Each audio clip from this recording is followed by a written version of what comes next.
I hope you're all sitting comfortably, because I've come to God's house to sit in peace, where no one can shout over me and make me growl at them. When I raise my voice to tell them, I've told you all to fuck off and you won't fuck off, you keep pestering me. So I've come to sit here in the peace where you can't make me growl at you and then moan at me for growling. Right, so before we get started, I've just taken this brand new plug that I bought with the brand new leads I bought, because my chargers don't seem to be working. And I took it to my friend. Like, I'm just going to show you something. There's the brand new lead, right? Hang on. Right, so have a look at that. I hope you can see that. Where is it? Oh, sorry, it's the wrong way around. How careless of me. Right, so there's the box. It's fully charged. Right, a brand new box I bought. Right. So I've just taken a screenshot of what my tablet's on with the same plug. They were both plugged in there. Brand new plug, brand new chargers, brand new box. And my phone is on 14%, and yet the box is fully charged. Right, in the same time that box charged, my tablet is on 14% with all brand new chargers, brand new plugs, right? So I'm just saying that. Right, so I went and got a nice tasty pizza, because we all like cheesy things, from my friends down at Djclubuks.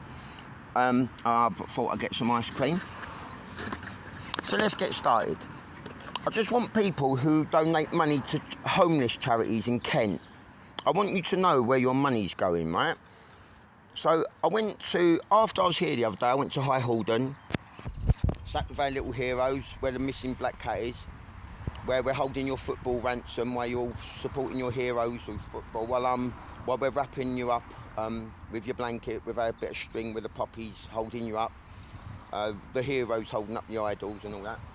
And then I was nice and relaxed. I come back to my tent that was in the forest, in the middle of nowhere, so I wouldn't bother no one. I didn't want to upset the neighbours because I look a bit rough. Don't want to make the place look... So I went right out of the way. I wouldn't bother no one, because it looks tatty, a homeless man sleeping in the doorstep. So I went right in the middle of the woods where no one could find me. So I come back that day, and my tent was on fire. So was the sleeping bag, and so was the Bible that I borrowed from this church that I was going to drop back. So, and the brand new jeans I bought from the charity shop, because I was looking tatty. I thought I might as well smart myself. So I bought a brand new pair of jeans. I borrowed the Bible from here. I went to High Halden for a bit of peace and quiet. I come back and my tent was alight. So I thought, maybe I'm not welcome here. Minding my own business in the middle of a forest. I don't bother no one. So I thought, alright, I'll go down to the other park at Djclubuks, High Street. So I phoned the council. I said, I don't mean to bother you or speak out of line, but I'm homeless now because I come here to get away from Essex because they're fucking idiots.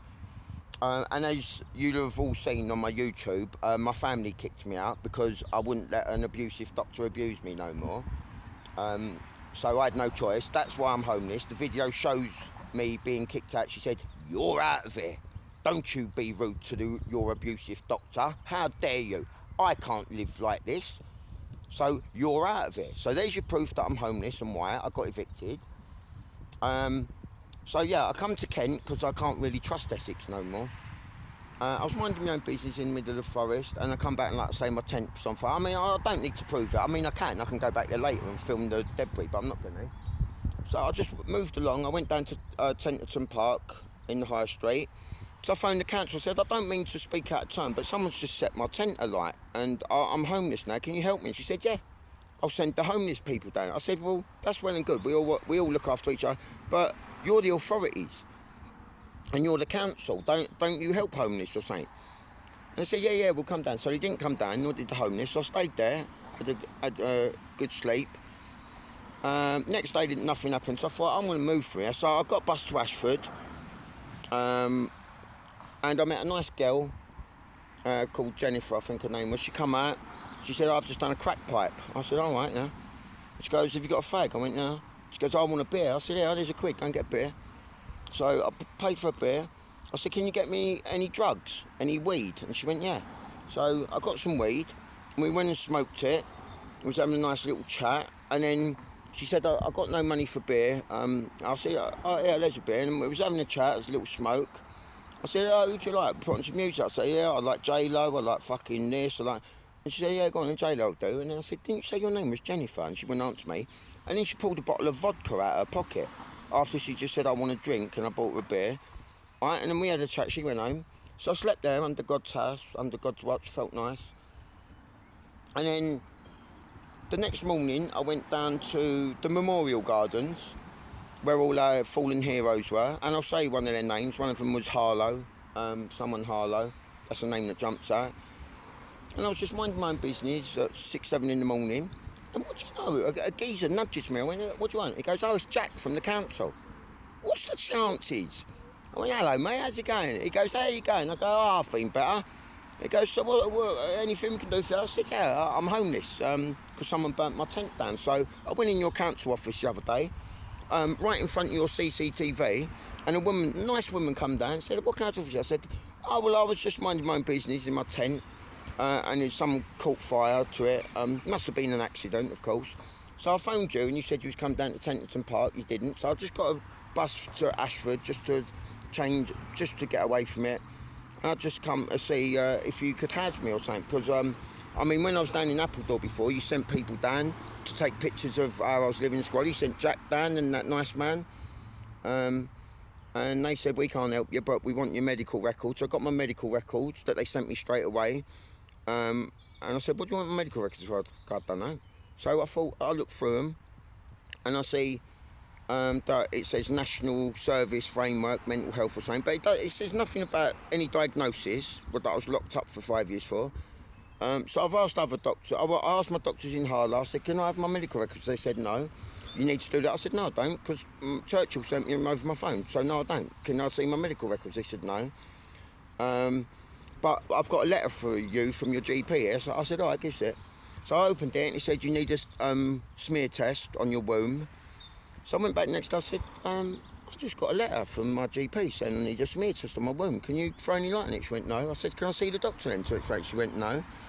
So I called all the patients' attention. I just want to tell you guys, saying, I've just got a letter here in my hand if anyone wants to see it. My doctor thinks I'm a woman.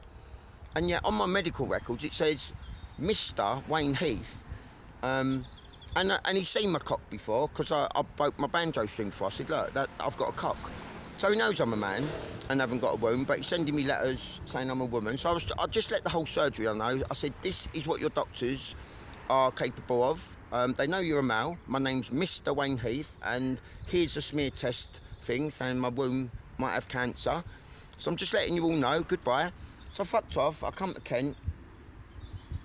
I weren't getting no help with homelessness, so I went to the council and I had a good speech with this woman right under the camera.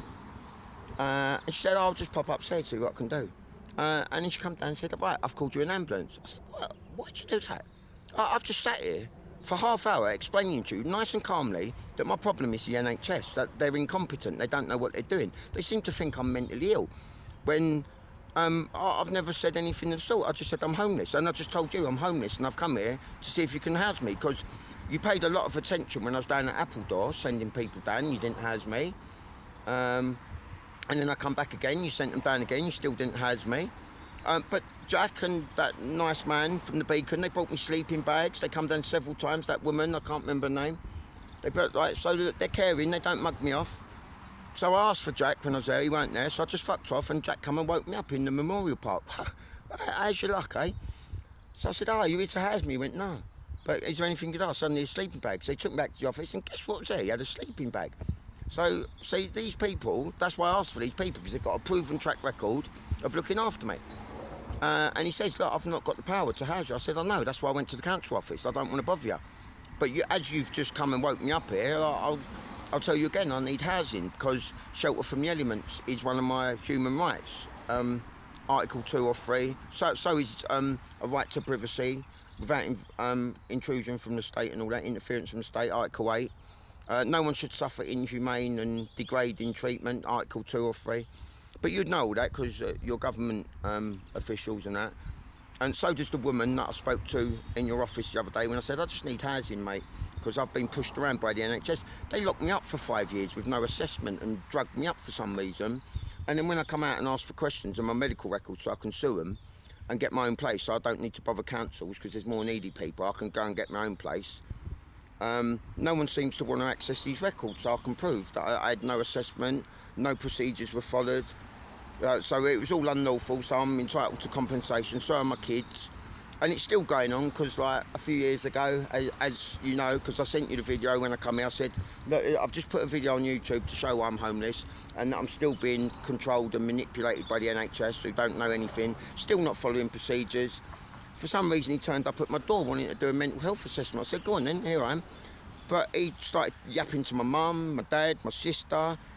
And I was holding the phone there, filming him, going, mate, I'm filming you, so do your mental health assessment, as you professionals do, and do it to the letter of law, like you've always done. Just remember, I'm filming you.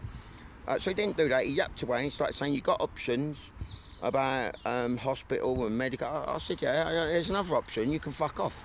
Like I told you yesterday, I said, do not fucking turn up at my door. I don't need you. You didn't discharge me. I fucking said I'm not doing your shit no more, and you agreed. So fuck off. I don't need you.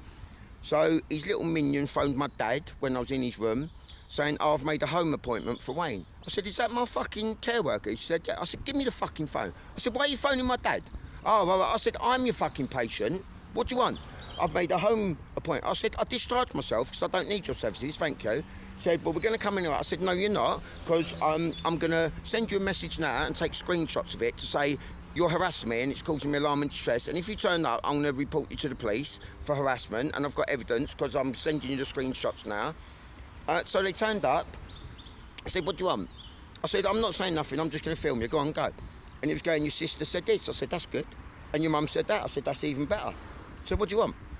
Oh, we're worried about you. I said, yeah, all my stuff's hacked. So I'm worried as well. I told my dad and I showed him evidence of it. I mean, I've told everyone else that all my SoundCloud stuff, the titles are changing from BBE All You Want to Flash. I mean, look, you can go on there and look yourself, it's there. But don't worry, I've sent you little minion, the screenshots of it, that it was once called BBE, All You Want, and now it's called Flash Mix. Trance Mix, BBE. I didn't put Trance Mix, I didn't put Flash, but there it is. And it was uploaded a year ago, and I put it on about 15 years ago, and I didn't put Flash, because the song's called Flash. And I didn't want copyright infringement, and I'm a bit annoyed, and that's why I'm barking now, because that's one of my favourite mixes. And yeah, and you know, you say about all this drugs rots your brain, and you can't remember things. 20 years on, I was sitting here the other day, and I thought, you know what, my fucking mash-up with Christine, I think her name's Justine, right? And I went